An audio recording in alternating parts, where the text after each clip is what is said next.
খারাপ সময়টা হয়তো অতীত হয়ে যায়, কিন্তু মানুষের খারাপ ব্যবহারটা কখনো অতীত হয়ে যায় না।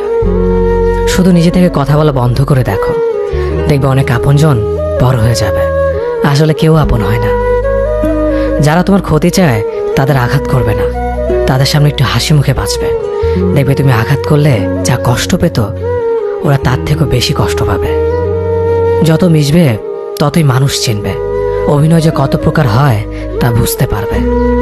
সবাইকে তোমার সত্যতা জানানোর দরকার নেই, যে যা ভাবে তা নিয়ে সমালোচনা করতে দাও। বেঈমান মানুষগুলো কখনো অপরিচিত মানুষ হয় না, খুব কাছের মানুষগুলোই বেঈমান হয়। মানুষ চেনা শুরু করলে এমনিতেই বন্ধুর সংখ্যা কমে যাবে, এটাই বাস্তব। 3টি কথা মনে রাখবেন: যে তোমাকে সাহায্য করে তাকে কখনো ভুলে যেও না, যে তোমাকে ভালোবাসে তাকে কখনো ঘৃণা করো না, যে তোমাকে বিশ্বাস করে তাকে কখনো ঠকিও না।